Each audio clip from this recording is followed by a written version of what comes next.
Good evening and welcome to Care Fertility's evening session. My name is Charles Kingsland. I'm Professor of Reproductive Medicine and Group Director of Care Fertility. I'm based at the Care Fertility Clinic in Liverpool, and I don't know if there are any Scousers listening tonight or watching.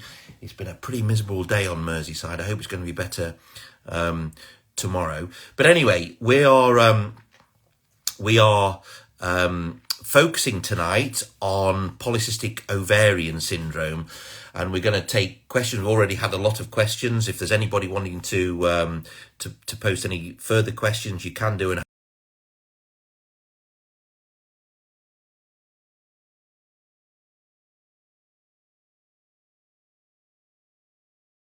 And I shall invite her in. So, oh, she's not there yet. So,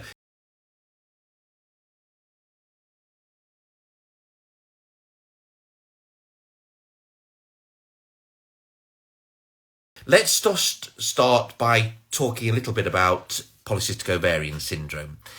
First of all, it's an extremely common problem, and people often ask me, well, what does a syndrome mean? Now, a syndrome is a medical condition where there's a spectrum of symptoms. So it might be very, very mild or very, very severe, but and people are affected differently by different symptoms. And it doesn't necessarily mean that if you've got it as a very, very mild form, it will get worse. That's not the case, but it can affect people in many, many different ways. And the way it's got its name is that the sufferer of polycystic ovarian syndrome has lots and lots of unruptured eggs in her ovaries. So if you scan the ovary, it looks as though there are lots and lots of tiny little follicles with eggs of varying maturity usually scattered around the outside of the ovary. So if you look at the ovary on the scan, it's got lots of tiny little cysts, lots of cystic ovaries. And that in itself can cause hormonal upset, and it can affect people in different ways. But the commonest presenting symptoms, here we go, let's just see where Zita is. I can't actually see where Zita is at the moment, but the commonest symptoms are maybe nothing at all, or you may be affected by obesity, difficulty losing weight, or you may have period upset, or you may have greasy skin, or unwanted hair, acne, or the commonest one that we see, of course, is infertility.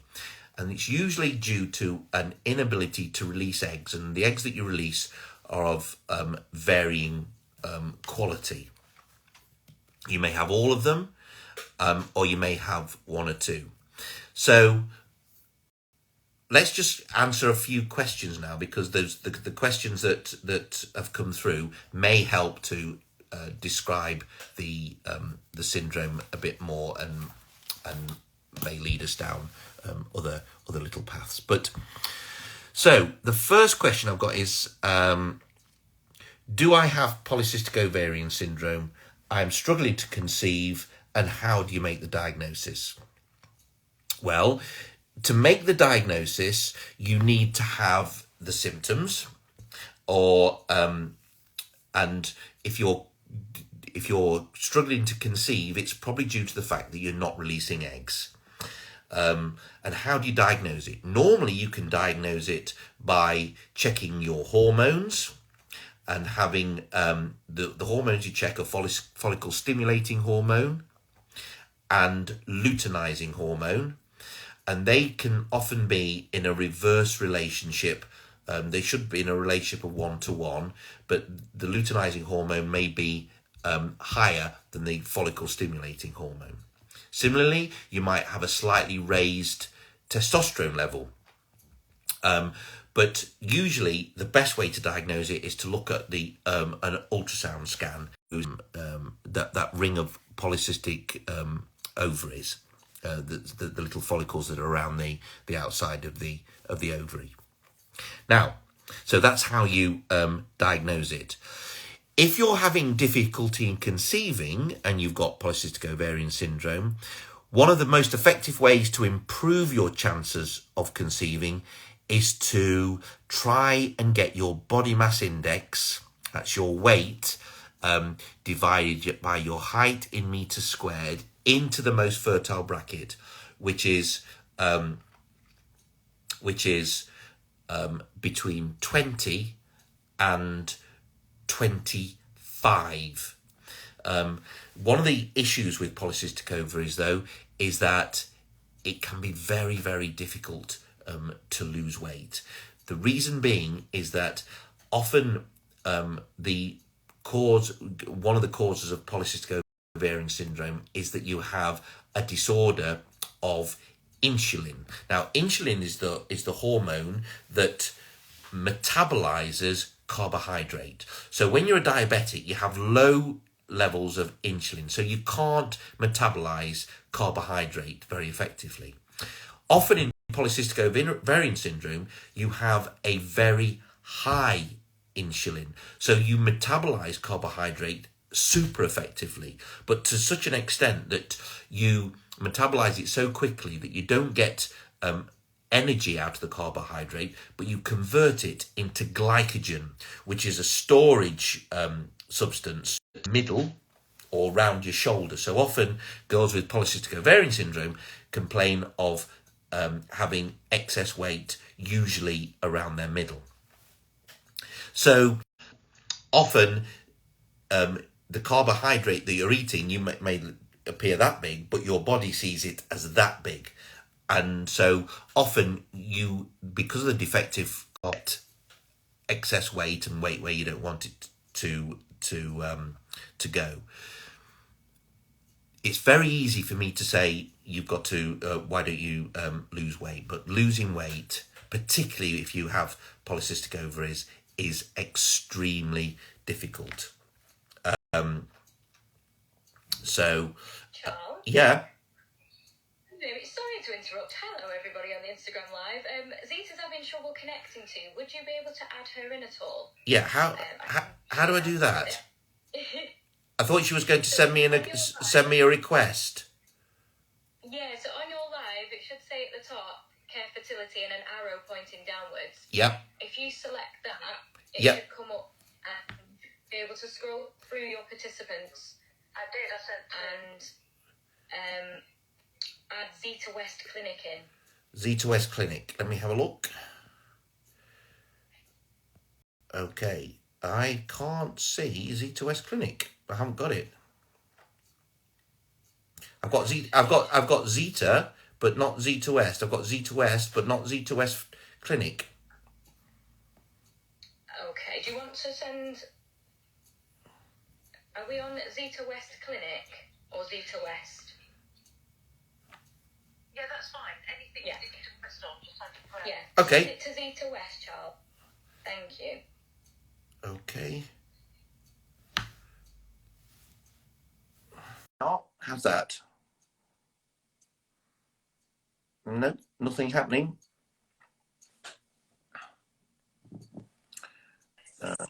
Yes, I'm here. Oh, there you are. It's Chloe, thanks. Bye. Got you.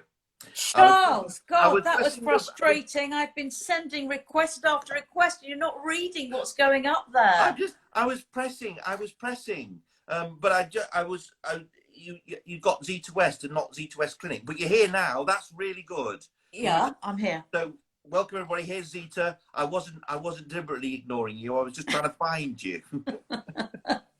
We were just talking about polycystic ovarian syndrome, Zita, but this leads on to a question that you would be very well placed to answer.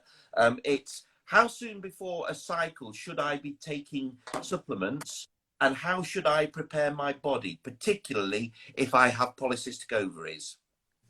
Oh, right. Okay. So this is somebody that's got polycystic ovaries and is going to be doing IVF. Yeah, I would say so. Yeah. Yeah. Okay. Well, there's a lot in terms of what you can do with diet, and it depends on whether you've got lean PCOS or if you are overweight with PCOS. So exercise is really important for PCOS because it helps with balancing blood sugar, etc. I think the other thing is diet. You know, low carb diet is important. Managing your blood sugar, because high blood sugar is detrimental to egg quality, as you know.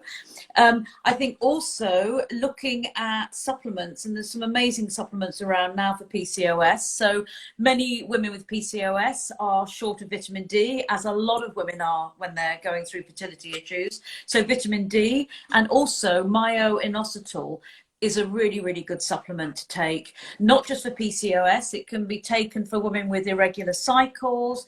It helps with egg maturity. So, you know, a really important supplement to take. But I'm a huge believer, as you know, Charles, in preparing for IVF. You know, it's like you would never do any life event, and I consider IVF a really big deal in somebody's life, without preparation. You know, for most of the women listening here, they'd never buy a wedding dress on a Friday to wear on Saturday. You know, you have to really prepare your body. But not just that, I think looking at managing your mindset and stress to help you cope as you go through, because, you know, as you know, it's very difficult having PCOS. It's really hard. And there's a lot at stake when you go through, and there are risk factors when you've got PCOS in terms of hyperstimulation, etc., aren't there? Yeah. So just before you joined, we were talking a bit about carbohydrate metabolism, as you've just alluded to. What would you say to people, to girls with polycystic ovarian syndrome, about the carbohydrate in their diet? Should they reduce it? How would they manage it? Well, I just think it's just sort of, there's no such thing as a balanced diet. And as you know, most women are ruled by their foods, their moods, and their hormones. So, you know, a lot get PMT and want to sort of crave the sweet things when that happens. So I think not snacking is really important. So, you know, having your main meals but no snacks in between, because that causes spikes in blood sugar. Looking at cutting out sugar completely. Looking at the types of carbohydrates you're eating. So not processed foods, you know, sort of good carbohydrates that are sort of like the brown rice, brown bread if you're going to have bread, but, you know, making sure that you are getting a good amount of low carbs, and that should be less in your diet than protein and fats. And again, you know, even if you haven't got PCOS, things like the Mediterranean diet has got studies to show that it can really, really help with IVF. So that's like olive oil, a good range of fruit and vegetables, non-starchy foods, so no potatoes, no no pasta, things like that. So, you know, really looking at what you're doing. And sometimes it's like a keto diet is really, really good. And a lot of women that we see with PCOS do like to follow a keto diet, which is higher fat and less carbohydrates. You know, you count your carbohydrates. So it's you know, well worth looking at. So Zita, what would you say are the bad carbohydrates? What are the carbohydrates that you should avoid with PCO, and particularly if you're preparing for fertility treatment? Well, I think it's anything with bad fats in and high sugar. So, you know, cakes and pasta, processed foods, too much meat, red meat, you know, cutting it right back to making your diet more protein and plant-based. So as many vegetables as you can get into you. We say 5 a day, but more if you can. It doesn't have to be huge amounts of vegetables, but, you know, getting that balance right, helping you to lose weight, balancing your blood sugar, and making the most of a Mediterranean type diet. And there's so much information out there now, Charles. There's so many stuff online, there's help, etc. And, you know, on Zita West, we have a 5-day detox that you can go on, and you can download it for free, and it just helps you sort of prepare for IVF. And there are various books I've written, the IVF diet and Eat Yourself Pregnant, which is a good one. So there's a lot of info out there, but I do think, and I know that a lot of doctors disagree, they, you know, say you get everything from your food. I don't believe you do get everything from your food, because I think that you've got to be in the zone when you're going through IVF to really sort of prepare and want to prepare. So supplements, I think, are key as well for deficiencies, especially myo-inositol for somebody with PCOS going through IVF. I think it's important to recognise that polycystic ovarian syndrome is very, very common, and you shouldn't really feel alone. And if you are anxious about the diagnosis, get advice quickly, because it can be managed quite effectively, but you just need to be put on the right path as early as you possibly can, particularly if you're having difficulty in conceiving. Wouldn't you agree with that?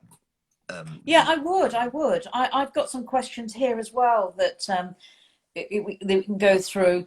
Okay. One lady, can you take progesterone to help with PCOS and ovulation? Which is quite a good question, because a lot of women are low in progesterone, aren't they? So... They are, yes. Progesterone itself will not help you ovulate. However, it will support the second half of your cycle after you have ovulated.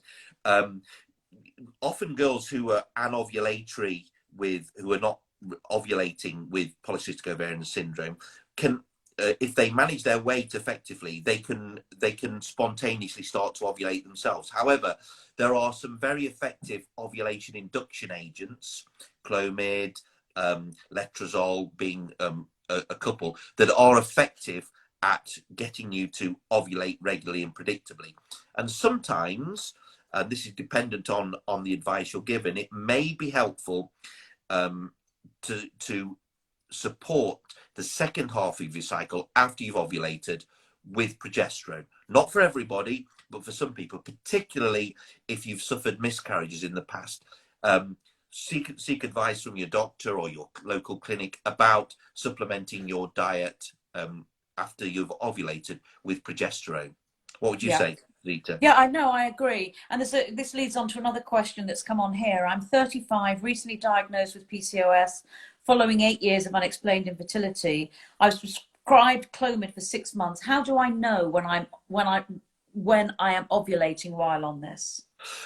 Well, if you have regular cycles, then there's a 75 to 80% chance that if your cycles are regular and predictable, you're ovulating. But there are three ways that you can check whether you're ovulating. The first one is to check your body temperature. Often when you've ovulated, your body temperature rises by about 1 degree centigrade. Now, I would say that's not very effective, and it's pretty cumbersome and boring for you to measure your temperature every day to check whether you ovulated. It's much better to check the levels of luteinizing hormone in your urine. So once you've ovulated, luteinizing hormone, which is an ovulatory hormone, rises and it's excreted in your urine, and you can measure that very effectively by LH testing kits, ovulation testing kits that you can buy from Boots the Chemist or any reputable chemist. What I would say though, if you're buying an ovulation testing kit, is buy a good one, because cheap ones can often give you incorrect answers. So that will tell you whether you're ovulated or whether you're ovulating. The third way is to have a scan, because scans, by having an ultrasound scan, you can actually see the follicle growing, but importantly, you can see the follicle popping. And that's the time when you need to concentrate intercourse, around the time of ovulation. But don't you think it's quite sad, Charles, looking at this question, I don't know who this lady is, that she's only 35, she's recently been diagnosed with PCOS, she's had 8 years of unexplained infertility, and she's been given 6 months of Clomid. Surely, you know, if that hasn't worked, she should have been moved on to something like IVF, because this woman's been trying since she was 28 years of age. Yeah. So it's most of her young life, which seems really sad to me to read this. It's a shame, and you're absolutely right. If you have unexplained infertility, that means that if you've got polycystic ovarian syndrome and you have been told you've got unexplained infertility, well, that's a slight contradiction in terms. However, if you've been trying for a baby for 18 months, 2 years, and you're not pregnant, and you've been diagnosed with unexplained infertility, get down to a fertility clinic, because you are the sort of person that should do very well with IVF. And it's not a last resort. Oh, if nothing else, if everything else fails, go for IVF. IVF in some cases should be your first resort. And in IVF can, once it's been decided upon that you need IVF, it can be very effective. And the earlier you get it treated, the earlier you get to IVF, the better chance you've got. It's much better than going for IVF early than waiting until you're 38, 39, 40, when your chances of getting pregnant go down. And this is one of the things that I always emphasize, Zita. If you're anxious about your fertility, don't wait, seek help. And if you can't get it, then make a phone call. And certainly, to us at Care Fertility, we have a patient information, a general inquiries management team that can put you in contact with the clinic that's closest to you. And it might just be a little bit of simple advice or reassurance that you need.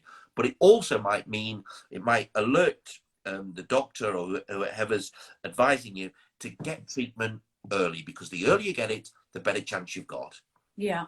Another question here: what supplements would you recommend for over 40s with good for good egg quality? The supplements that I recommend are a good multivitamin and mineral with folate, not folic acid, vitamin D, essential fatty acid, and probably inositol as well, and CoQ10. So these have all had research to show that they may be effective. So that's what I would recommend. And this is quite an interesting question as well. Do you have a view on metformin? So metformin, as you know, is used commonly, isn't it, for women with PCOS? But it can have side effects. And inositol, I think, is just as good as something like metformin, which I would try first before going on to that. But I wouldn't want to sort of say anything if a doctor had recommended it. They need to do what their doctor's saying. I in selected cases, I think metformin can be very effective. It's an insulin sensitizing agent, so it makes your body more sensitive to insulin, and therefore it turns your insulin down if you're producing too much of it, and it regulates your carbohydrate metabolism, which can then help you lose weight and get you to ovulate regularly if you're not ovulating due to the polycystic ovarian syndrome. One of the side effects of metformin, it gives you gastrointestinal upset in some cases, which resolves. However, some people will say it's not necessarily the metabolism of metformin that's going to help you. It's the fact that you feel a bit sickly and you eat less, and therefore you lose weight, and that's the way that metformin works. But like you, Zita, I would say that try the simple things first and then go on to metformin. It's not good for everybody, but in selected cases, it can be very, very effective. Yeah, this is sad as well. Another one: Birmingham's women have told me to come back when I'm lighter. So this is obviously somebody with PCOS who is, has got weight issues. And after 4 years of no help, that's really, really, really sad, because, women that are overweight with PCOS, they have poor self-esteem very often, they have lack of confidence, and they cannot shift that weight. And sometimes just because you're overweight with PCOS doesn't mean to say that you're not fit. I've seen women that are fitter than me the way that they exercise, but it's hard to shred the weight, isn't it? Absolutely. And these are the girls that need more support, because you're absolutely right. It's one that the NHS have an upper limit of body mass index for NHS treatment of 30, and the reason they do is that there is proven evidence that if you're overweight, your chances of achieving a pregnancy are less than if you're of normal regular weight. That doesn't mean to say you should be excluded, because you can still get pregnant. It's just that the problem with the NHS is IVF is grossly underfunded within the NHS, so they have to make some restrictions, and one of the restrictions is weight. And I've seen this as well, Zita, where people say, well, come back when you've lost weight. And then they're just left. And that's the time when you need real support. And unfortunately, that support is difficult to come by unless you go into the independent sector. Where the BMI is you know, it's better, isn't it? You can sort of. That's right. It's about around 35, isn't it? Yeah, we would treat patients up to 35 quite safely. Once, if your body mass is over 35, then that can present other problems as well. Difficulty with anaesthetics, complications of the procedures, complications of the hormone therapy. So, but that doesn't mean to say we wouldn't treat you. It's just that there are other risks associated with the treatment, and we'd have to carefully counsel patients and try and manage those risks before subjecting them to fertility treatment. Because of course, if you're overweight, it's not only the risk of pregnancy, of getting pregnant, it's complications of pregnancy, complications of labor, complications of delivery, and also complications within the baby after delivery. So it's always in the best interests of mother and baby to try and normalize the weight as much as possible. But sometimes you can't do it, and it's difficult. This is quite interesting. Another question here: how can I lose weight when and this is sad as well? How can I lose weight when all I eat is 950 calories per day? I run, I do yoga, I do body pump, and still that must be lose 1 pound per week. With I don't know what Saxenda is. Is that a slimming pill?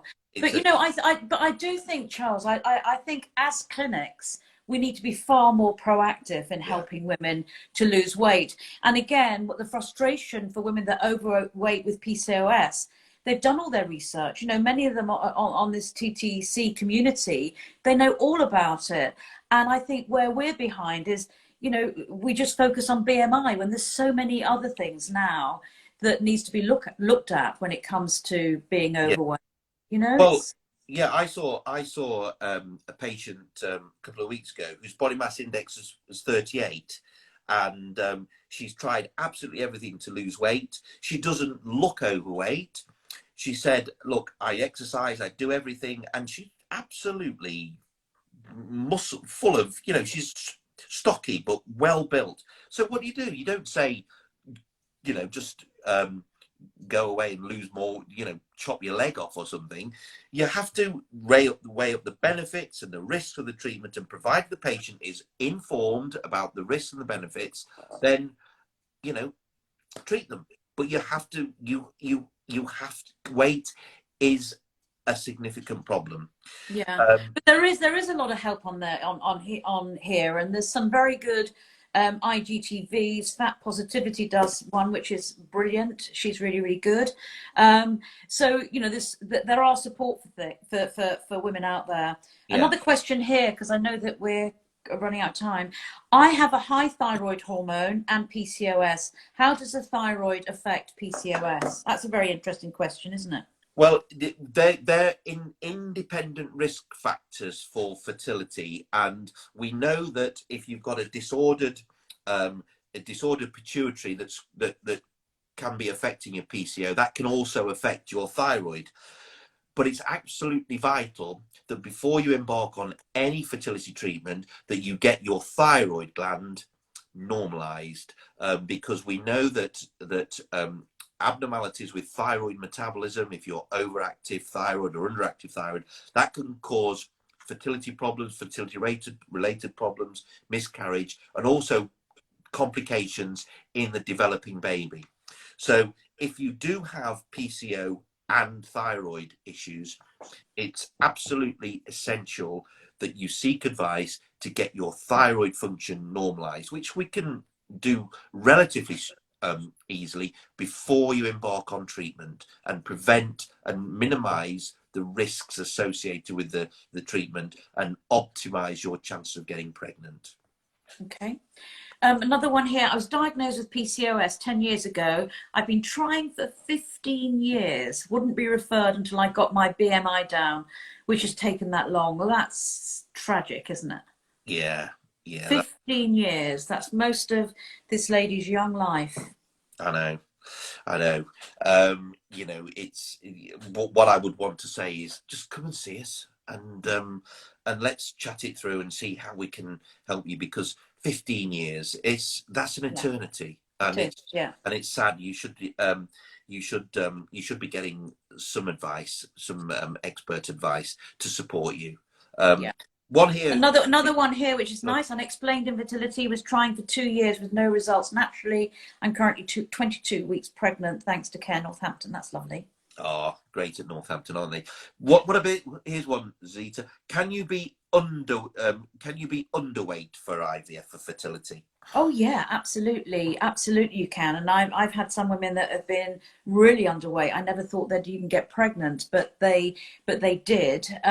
So you know that has its own issues where your periods stop because your weight has gone right down. So you have problems with your cycle, and it's harder to get pregnant. So you know IVF women usually have, but we really encourage them to put on weight.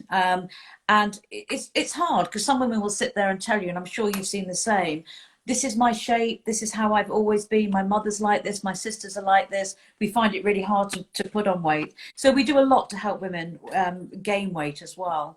But that's not as common in PCOS as the women that are overweight. Just got one here now. We'll have to start winding up, but I'm just about to start IVF and I've lost my mum. Oh, that's don't start. Just take time out. Losing a member of your family, a first degree relative, a mother, particularly at a time when you need your mother, is really tragic, and it can affect your IVF, because IVF takes its toll emotionally. So you need all your resources with you. And if you've just lost your mum, my advice to you would be, it would be far better to grieve over your mother and then come back to your fertility, as opposed to just carrying on. And I'm sure the clinic that's looking after you will understand that and just necessarily delay your treatment so that you can get yourself sorted, get yourself into a better position, because it's I agree with you. Grief I think has a huge impact on fertility, and I think one of the hard things for many women when they lose a mother especially, it's really painful, but again they get into this panic zone. Well, oh my goodness, I don't want to put it off for 4 or 5 months, but as you say, it's a short period of time, and I think that it's really important to grieve as well, because you're very emotionally fragile when you go through a loss or grief. And again, the drugs that we use sometimes can make you emotionally fragile as well. So it's it's compacting how you're already feeling. Sometimes one of the advice that I would also give you, if you're going through IVF, it's stressful enough. You're trying to achieve a pregnancy. Try and eradicate the things in the stresses to a large extent. Don't move house. We had a lady, she was starting her IVF and she was moving house at the same time. Well, those are the sort of things you can control, and I would suggest that moving house is stressful enough at the same time as IVF. Just try and manage those stresses. Some of them you can't, and mild stress is part and parcel of life, and that won't affect things. But if you've got a big stressful situation coming up, changing a job, moving house, loss of a loved one, take time out and manage those individual stresses before you go into IVF. And any clinic worth its salt will support you with that. But as I say, because there's so many ups and downs and so many distractions when you're doing everything else. It's hard to focus. And I'm a huge believer where you focus your energy, things start to happen. You feel a lot more in control. And certainly for us at the clinic, and I'm sure it's the same for you, the women that come in that have got 6,000 things going on are the ones that forget their trigger injection, or they've got too many things in their life. Exactly. Life is stressful enough without adding further stresses in, and that's right. And get the support of your clinic. And if they don't support you, find a clinic that does. That's the thing. Well, I think, Zita, it's now 7:05. We've gone past our sell-by date. So can I thank you very much for joining us? Pleasure. Belatedly. It was all my fault. I'm really sorry, but I was just pressing the wrong button. Maybe Chloe will bring us back for another session in the not too distant future. But thank you, everybody. If you've got any questions, carry on sending them in, and we'll try and answer as many as we can. If you have any concerns about your fertility, no matter how trivial, or you've been trying a long time to conceive, just give our general inquiries management team, and we can point you in the direction, or directly to Zita's clinic in London or mine in Liverpool, and we look forward to seeing you. And thanks again, Thanks, Zita. everybody. Good night. Bye-bye. Bye, Charles. Bye, Zita. Bye. Bye.